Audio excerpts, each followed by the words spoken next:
No te quedes fuera. Conversaciones sobre señales, tendencias y futuro. Cada lunes y miércoles a las 11 horas. Con Bárbara Ferrer. Somos Divoxradio.com.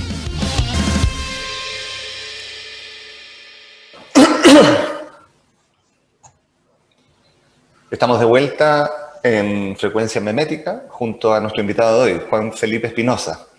Los invito a que nos sigan, y las invito a que nos sigan en nuestras redes sociales, @Divoxradio, en Twitter, Facebook, LinkedIn, Instagram, y también pueden escuchar nuestro programa en Spotify, SoundCloud y YouTube. A ver, habíamos quedado, Juan Felipe, en la conversación de estos puentes idiomáticos, ¿ya? Estos puentes idiomáticos en que podemos caer en un mundo que se está abriendo a las sensibilidades. Lo que está haciendo es abrir otras nuevas voces. Salimos de los grises, o sea, salimos de los blancos y negros y entramos en los grises. Pero la ciencia, de alguna forma, ha ido como quedándose media encerrada, sin mucho puente de comunicación. Incluso eso se manifiesta de alguna forma en que terminan apareciendo políticos que quieren, o sea, científicos que quieren entrar en la política, como si ese fuera el camino. Y es un camino un poco, yo lo veo un poco desesperado también, un poco, ¿ya? Porque esto debería ser tejido, más que como una apropiación cruzada de un rol, porque es como que si lleváramos a un político a meterlo al laboratorio, porque resulta que el laboratorio no saben de sociedad. Y esa mezcla puede ser, pero no necesariamente por ahí va. Entonces, ¿qué pasa con esos puentes? ¿Cuáles son las iniciativas que están? Es súper interesante lo que comentas, porque una de las cosas que uno debe tener cuidado es no pensar que, por ejemplo, la política científica va a ser mejor hecha necesariamente por una científica o un científico. Yo creo que justamente las cuestiones, es como el craso error de Chile, ¿no? Pensar que la gente no puede opinar sobre economía, siendo que la economía es lo que vivimos. Exacto. Claro. Somos todos agentes económicos de una forma u otra. El punto es no ser completamente o puramente económicos como algunas ideologías lo pretenden, y ahí es mi take más personal, digamos. Como no es el tema, no profundizaré sobre ello. Pero en lo mismo, uno podría decir que también podríamos caer en un cientificismo extremo, de pensar que la política es puramente, por ejemplo,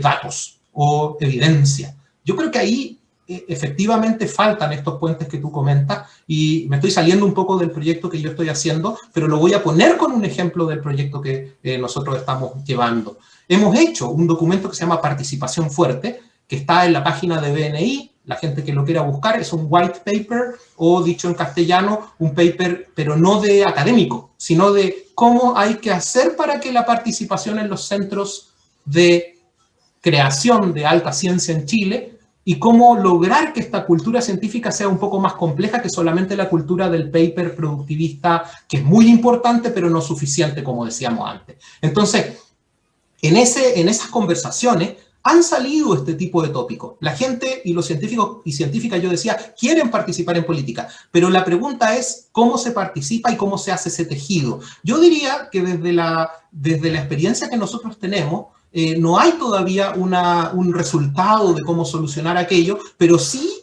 a nivel local, a nivel de los centros, en donde por supuesto que hay gestores, por supuesto que hay directivos, y entonces se enfrenta, por cierto, el poder con el trabajo científico todo el tiempo. Entonces, en esa microsociedad, uno podría ver un poco esto que está ocurriendo en otras, ¿no? En donde, por ejemplo, hay un científico en Argentina que el otro día, presentando por la UNESCO una cosa, partió diciendo una cosa así como la siguiente: no existe el cambio climático. Quedó la escoba cuando dijo eso, pero ¿cómo se le ocurre? Entonces dijo, eso es lo que ocasiona el hecho de que alguien tenga el poder de poder decir una fake news, ¿no es cierto? Y no vamos a solucionar ese tema solamente con datos. No vamos a solucionar ese tema solamente con datos y con evidencia, sino que tenemos que ir un poco más allá y construir vamos a decir, un lugar común en el cual la evidencia y la ciencia puedan conversar de una manera adecuada, no imponerse a vamos a decir, como un monopolio de la forma de pensar,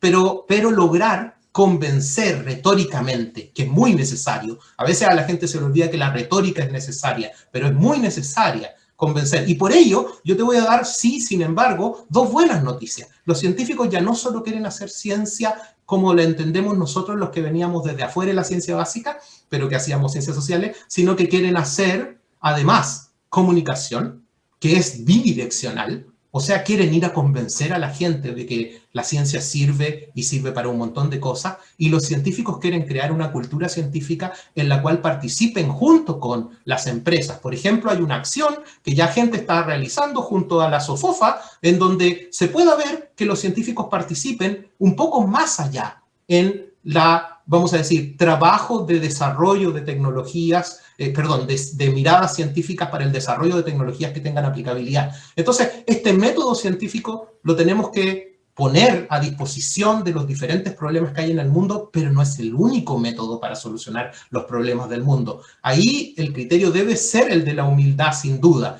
Yo creo que no hay nada peor que alguien que venga a decir: yo soy abogado, yo sé hacer la norma y por lo tanto yo voy a hacer la constitución. No hay nada peor que el economista que viene y que dice: yo sí sé lo que tú necesitas ahorrar y comprar la casa para el futuro. O sería igual que viniera un científico y dijera: porque yo estudié ciencia, yo sé y tú no. Eso es muy generador de poco diálogo y de destrucción de los puentes de los cuales tú hablabas. Ahora, ¿cuál es la solución? Generar tal vez un espacio nuevo en común donde conversar. Por eso nos tiene como con la posibilidad de la convención, como con ganas de, pero esos espacios no pueden ser solo ahí. Tienen que ser en los centros donde se trabaja, tienen que ser en las universidades, en donde es necesaria que la gestión sea vista como un apoyo y no solamente como un controlling de lo que se debe producir del output. Tiene que haber esa comunicación desde nuestras relaciones prácticas del día a día. Y ahí, desgraciadamente, nuevamente, la gestión, el management y ese tipo de cosas vuelven a ser relevantes, aunque suene contraproducente decirlo, y que no es lo mismo que decir la economía del centro, la economía de la universidad. Es el cómo se hace lo que hacemos todos los días. La cultura finalmente científica organizacional que tú generas en el lugar donde se está produciendo conocimiento. Ese es nuestro take, construir culturas más complejas que permitan entonces responderle a este mundo más complejo, en donde los científicos entiendan que son parte también de una organización que necesita de otros saberes y, por ejemplo, el saber que nosotros estábamos poniendo a su disposición, que era el de cómo hacer focus groups, cómo hacer una lectura de las preferencias de las personas, cómo hacer que finalmente los sistemas se autoobserven, tomando un poco tu punto, y al autoobservarse entiendan que tienen un límite y que muchas veces son un poco cerrados, como diría Varela, ¿no? Cerrados sí. Organizacionalmente. Eso. Hay dos puntos. Por un lado, cuando aparece socialmente estas infinitas voces, cuando empiezan a tomar lugar en la plaza, digamos, y voces que en general habían sido acalladas en pos de una cierta estabilidad, una cierta forma de mirar las cosas, y en general como sociedad hemos ido pendulando a la iglesia. O sea, como en algún minuto era la verdad superior, después pasamos a la ciencia, después... Cuando la ciencia aparece como una voz adicional a esas voces, entra en un espacio de competencia jerarquizada, que en la horizontal de la sociedad, digamos, claro, el científico tiene un rol igual que el que tiene cualquier otra persona, pero si estamos viendo y entrando en espacios de cierta complejidad que requieren del conocimiento para poder gestionarlo, o sea, tú tomas el punto del management, por ejemplo. Una de las cosas que yo he venido estudiando tiene que ver con modelos de gestión organizacional, modelos de gestión distribuidos, de distribución de poder, etc. Que tienen mucho, se pueden hacer muchas analogías a ciertos procesos que uno ve desde la ciencia. Pero resulta que llega el COVID y nos encontramos con que no tenemos todavía la capacidad de un gobierno global. Por poner un ejemplo, no existe el mecanismo de gestión para que los distintos gobiernos se articulen en una perspectiva global. La ciencia tiene mucho que decir probablemente para eso, ¿ya? Pero en la conversación está atrapada en el paradigma de los buenos y los malos, de la izquierda y la derecha, de la frontera, que en un mundo interdependiente es insuficiente esa medida.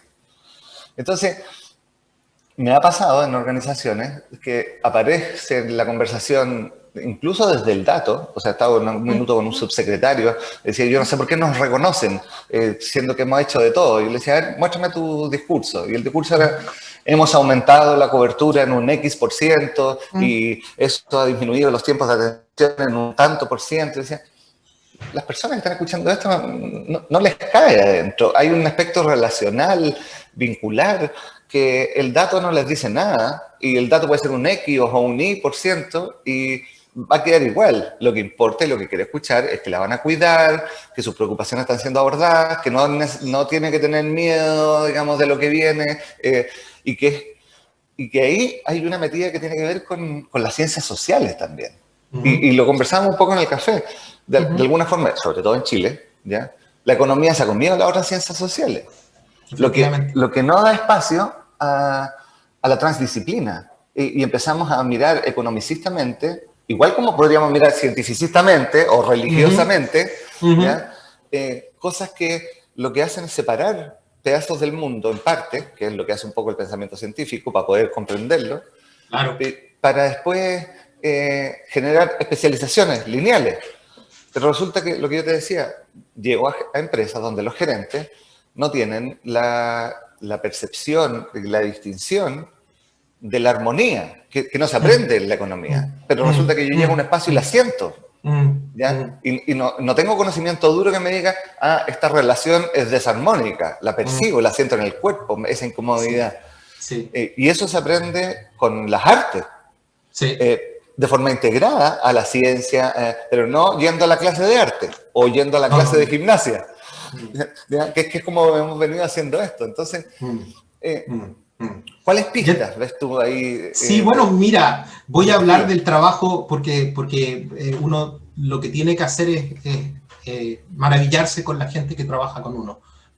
Por ejemplo, el trabajo de el postdoctorando que está en mi equipo y la doctoranda que está en mi equipo, Natalia Irmas y Nicolás. Ellos están trabajando en esta unión filósofo-científica convertida en cientista social. Están trabajando en esta unión de la creatividad en el lugar de la ciencia, por ejemplo, y cómo la creatividad emerge en las prácticas científicas. Uno diría que esa pregunta está mucho más relacionada con el arte, por ejemplo, y Nicolás justamente ha traído ese mundo de la filosofía del arte, él es esteta también, estudió estética, y ha empezado a dar cuenta de estas preguntas definitivamente que están haciendo o tratando de hacer transdisciplina, o por lo menos intentando hacerlo, porque mucha gente dice que hace transdisciplina, pero es realmente muy difícil.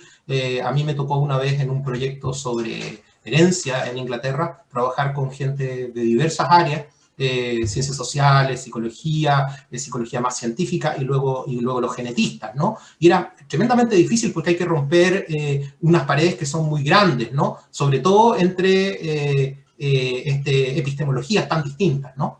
Que en el fondo es la forma en que entendemos cómo se produce conocimiento y qué es lo que es conocimiento válido. Entonces, yo diría que la construcción de... Y ellos me contaban de su trabajo, ¿no? Yo reviso el paper ahí, cómo van trabajando y todo eso, y me contaban lo difícil que era conversar incluso en gente que está trabajando con el mismo objeto, con las mismas prácticas, ¿no? Entonces, ese ejemplo te muestra a ti lo difícil que es, imagínate sentado un economista, ¿no? El abogado, el científico, ¿no es cierto? Y que están tratando, y el político, que puede ser un poco de todo, que están tratando de ponerse de acuerdo con una misión. Entonces, yo diría que el trabajo que hay que hacer tiene mucho que ver con una expresión que tú comentaste, que tiene que ver con generar más distinciones, ¿no? Y me estoy poniendo acá tal vez en aguas difíciles, porque yo sé que tú de eso sabes, porque tú has trabajado con la gente, para que la gente genere más distinciones, pero yo pienso que eso es necesario. Por ejemplo, los que venimos y que no hemos tenido un entrenamiento fuerte en ciencias básicas, tenemos que generar distinciones para entender a la ciencia que tienen que ver también con esas que ellos hacen y que ellos dan por hecho. Y esa es la parte difícil de ir a observar y entender. Es también lograr hacer esa perspectiva EMIC, esa perspectiva de ponerse en el lugar del otro. Pero no basta solo con ponerse en el lugar del otro. Yo decía generar un espacio nuevo en donde podamos entrar con nuestras capacidades y poder conversar con unas reglas que nos permitan abrir esa discusión, esa conversación y generar la novedad, la innovación, en este caso de una idea, de una misión, de lo que queramos hacer. Ahora, como solución suena todavía muy teórico, ¿no? Solamente en la práctica decir que creo que el mecanismo es donde nosotros podemos actuar y ahí la gestión es relevante y el modelo de gestión, y voy a decir el modelo de gobernanza. Básicamente quiero decir esas 3 palabras que no se me tienen que olvidar porque es lo que descubrimos. Descubrimos que la accountability, el dar cuenta, la participación y la transparencia, los mismos científicos los están esperando para hacer una ciencia que no sea, por ejemplo, muy tayloriana, que es lo que actualmente existe. Ese modelo... Yo quería como tocar un punto en relación a lo que tú dijiste, como cómo se hace de alguna forma para que un cientista social, un artista o un científico de ciencias básicas se ponga de acuerdo, dijiste, ¿ya? ¿Cómo se ponen de acuerdo? Y yo creo que también a veces nos quedamos atrapados, y lo conecto con lo que tú dices del mecanismo, sí. Nos quedamos atrapados en una cierta lógica de... necesitamos generar un acuerdo para poder juntos vincular estas epistemologías y desde ahí crear. Siendo que es un tipo de conversación esa en la que yo voy a escuchar tu epistemología, tú vas a escuchar la mía, tú vas a escuchar, y vamos a llegar a una cosa media tibia, de puntos comunes, probablemente que va a requerir esa educación transversal para que puedan tener los mismos idiomas. O sea, hay toda una fase idiomática inicialmente. Sí.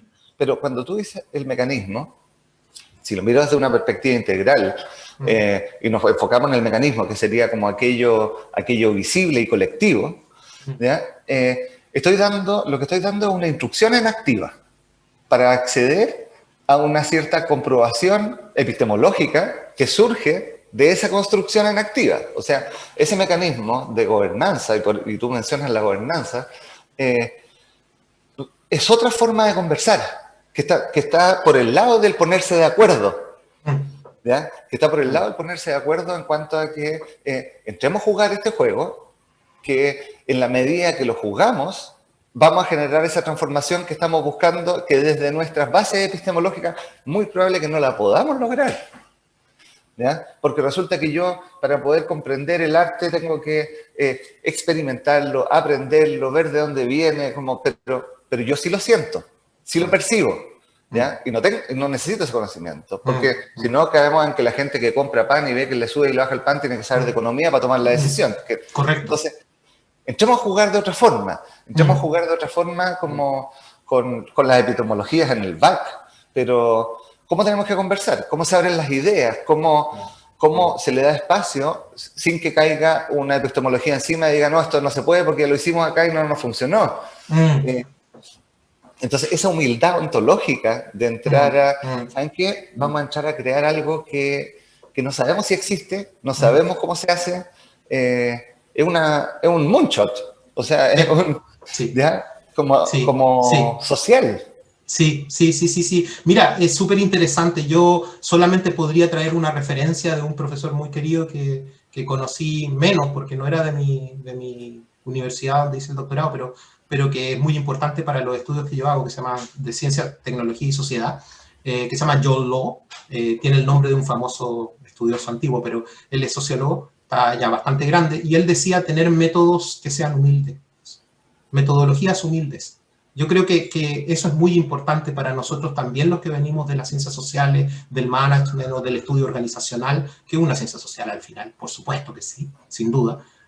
No solo la sociología y las organizaciones, sino que la antropología y todas ellas, ¿no? Y los estudios de la ciencia que estudian este objeto científico. Yo diría que tener metodologías de ese estilo, humilde, atacan directamente el problema número uno de aquel que piensa que el conocimiento es una cosa que te da poder, ¿no? De hecho, da poder, por supuesto. Foucault lo demostró. Ahora está de modé hablar de Foucault porque se mandó rana y todo eso. Perdona pero la verdad es que en una cosa tiene mucha razón.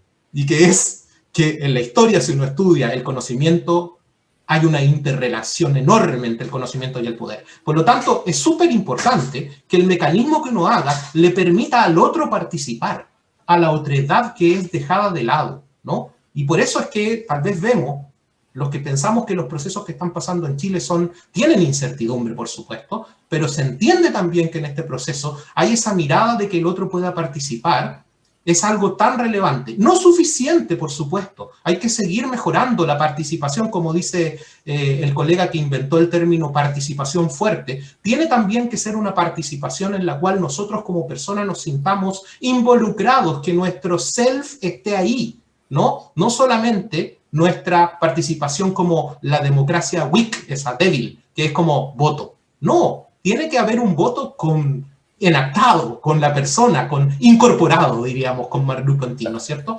Entonces, desde ese sentido, uno podría decir que sin eso no va a haber nunca esa conversación un poco más allá. Uno puede partir con conversaciones abiertas, que vayan como un poco más a la antigua hippie, ¿no? Pero después hay que entrar a hacer un cambio que yo creo que va por el cambio también de uno como uno mira el mundo a partir de esas características que no destruyan tu identidad, pero que te permitan expandirla, ¿no? Entonces me estoy poniendo un poco New Age en lo que estoy diciendo, pero yo creo que cuando uno ha aprendido que, por ejemplo, en mi caso, voy a hablar de mi experiencia, ¿no? Después de haber pasado por haber sido estudioso de la economía y de las cuestiones más bien correlacionales, causales, que eran un mal remedio, perdona la expresión, de lo que es la ciencia, me di cuenta que muchos científicos en realidad eso lo miran con mucho más suspicacia y que son más bien experimentalistas. Entonces después pasé por eso y me di cuenta que en esa pasada y después de vuelta a las humanidades, por ejemplo, lo que valoré fue que hay diferentes formas de hacer conocimiento y de que, voy a decir, creo que me quedo con esa idea de que para poder conversar estas cosas distintas, para poder conversar, es tener una ciencia respetuosa. Por ejemplo, la mía, ciencia social respetuosa, con métodos humildes, de otras formas de producción de conocimiento que pueden estar basadas, por ejemplo, y creo entender, si por ahí escuché o no, no sé si en la conversa en el café o no, la intuición, por ejemplo. Volver a entender que hay ciertas cosas que es necesario. Claro, pongamos los datos sobre la mesa para los que entendemos cómo hacerlo y todo eso, pero muchas veces la intuición que viene de la persona que está ahí en el norte, como diría, ¿no es cierto?, esta nueva constitucional que fue seleccionada, ¿no es cierto?, que es científica, hay algunos conocimientos locales que son relevantes de ver. Para eso no hay que ser científico, para entender aquello. Hay que simplemente entender que hay conocimiento local, como dice Donna Haraway, que puede ser maravilloso en la sociedad como un todo, porque respeta, y si nosotros, sobre todo la sociedad, respetamos ese conocimiento local y no le ponemos una camisa de fuerza para que quede, por ejemplo, con una, voy a decir, epistemología positivista que debe ser analizada siempre con ciertas características, con ciertos patrones, con cierta metodología y con ciertos métodos. Yo creo que una metodología humilde, una forma más cuidadosa y de cuidado, y tal vez la palabra central es cuidado, ¿no? Un mundo construido a partir del cuidado. Y en eso, sin duda alguna, me acabo de develar como una persona que intenta que los movimientos y el pensamiento feminista tenga un espacio también en un pensamiento puramente, vamos a decir, pulsante, penetrante, y que el cuidado sea también una categoría de pensamiento dentro de las categorías que tenemos que desarrollar para poder conversar un poco más. Suena súper teórico, pero en la práctica implica que yo también te cuido cuando estoy construyendo mundo contigo, ¿no? Y viceversa, ¿no? Entonces, sí, generar esas distinciones es nuestra pega. Y de hecho, ojalá podamos generar algunas con los productos que vamos generando en este anillo que estamos haciendo y que la gente pueda tomarlas para, por lo menos, reflexionar un poco y, por ejemplo, pensar en que si tenemos la gran instancia del Fondesit, voy a decir, de política científica, también tenemos que tener instancias nuevas como el proyecto, y ya empezó, de financiar startups con base científica, pero también tenemos que tener tal vez algunos fondos para desarrollar digamos, iniciativas muy, muy novedosas de ciencia, que no lo hay. En Chile no lo hay. Y ahí se está matando la ciencia por curiosidad básica, que si tú la matas, no hay misión de país que funcione. Si tú matas esa curiosidad básica, como dirían los expertos en política científica, tú matáis también las ganas de hacer ciencia. Y eso, a defender la ciencia, significa para mí eso, mucho más que cualquier otra cosa, ¿no? Eso. Juan Felipe, muchísimas gracias por aceptar esta invitación. Es un tremendo tema. Creo que yo que he tenido una pata puesta en filosofía y una pata puesta en management, sobre todo, como es una conversación a la que me he sentido llamado muchísimas veces y veo las dificultades idiomáticas y veo que hay que alivianar de alguna forma, o sea, aprender a jugar un poco más con esas epistemologías, como perderle el miedo a disentir, perderle el miedo a cuestionar, perderle el miedo a burlarse de esas formas en las que nos vamos enamorando y vamos construyendo nuestra identidad, tal como tú decías, en una forma. Yo creo que las nuevas generaciones tienen hartas pistas en eso. Sí, así absolutamente. Juan Felipe, muchísimas gracias por aceptar esta invitación. Espero que la sigamos conversando en otras instancias y que el trabajo que están haciendo, digamos, permee porque es absolutamente necesario para nuestra sociedad. Sí, de todos modos, yo agradezco enormemente la invitación y los invito a revisar ahí el website Ciencia Chile Hoy, donde hay algunas de las cosas que ya se han publicado, pero sobre todo está el link al trabajo conjunto que se hace. Yo creo que los investigadores tenemos que empezar a conversar mucho más, ¿no? Entonces, y interdisciplinariamente, que es lo más difícil. Claro. Si eso se logra, aunque sea en un 1%, felices estaremos. Muchas gracias por la invitación, Pablo, y un gusto verte como siempre. Gracias, Juan Felipe. Vamos a una pausa musical antes del cierre y ya volvemos en Frecuencia Memética en Divox Radio. No te quedes fuera. Conversaciones de cultura, sociedad y personas con Pablo Reyes. Cada lunes y miércoles a las 9 de la mañana en Frecuencia Memética. Somos divoxradio.com.